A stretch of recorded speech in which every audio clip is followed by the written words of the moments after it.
Baxshichilik og'zaki an'ana va yodda saqlash madaniyati namunasi. Ayni mavzuda Termiz davlat muzey qo'riqxonasida ilmiy-amaliy seminar tashkil etildi.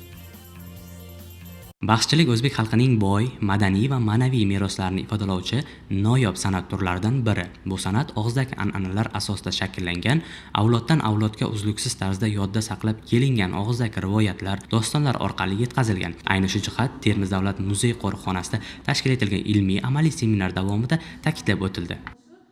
Mana shu seminardan ko'zlangan asosiy maqsad mana shu baxshichilik san'at tarixini yosh avlodga tushuntirish, keng targ'ib etishdan iboratdir va bugungi seminarimizda folklorshunos olimlarimiz, baxshilarimiz hamda ustozlarimiz ishtirok etdi. Ma'lumki, baxshichilik san'ati juda qadim tarixga borib taqaladi. Biz baxshi deganda birinchi navbatda ko'z oldimizga qo'lida do'mbira kuylagan bir baxshini tushunamiz, lekin aslida baxshi etimologiyasiga e'tibor qaratadigan bo'lsak, uning tarixi biz bugun bilganimizdan ko'ra bir chuqurroq ekanligi, ya'ni mufassalroq ekanligini ko'rishimiz mumkin.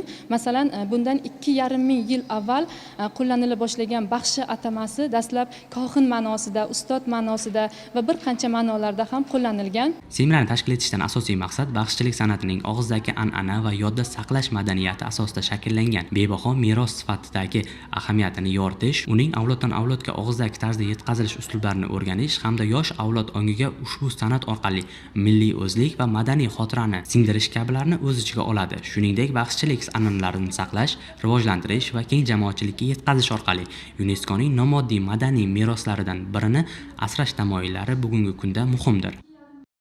Baxshichilik san'atining kuy-qo'shiqlari va asarlari hozirgi kunda o'sha turli xil davlatlarda mashhur bo'lib kelmoqda. Bu o'sha muhtaram prezidentimizning ularga yaratib berayotgan shart-sharoitlardan kelib chiqqan holatda desak ham adashmagan bo'lamiz. Baxshichilik san'ati nafaqat Surxondaryo hududida, balki boshqa hududlarda ham rivojlanib kelmoqda.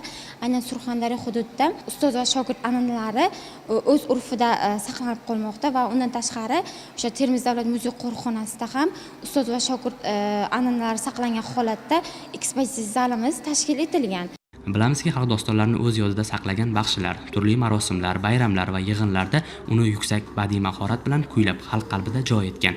Baxshichilikning tarbiyaviy va ma'naviy tomonlama ahamiyati yuksak hisoblanib, yoshlarda vatanparvarlik, jasorat, sadoqat kabi fazilatlarni shakllantiradi. O'tkazilgan seminar ham yosh avlodni baxshichilikka qiziqtirish va shu orqali bu san'atni rivojlantirish borasida ahamiyatli bo'ldi.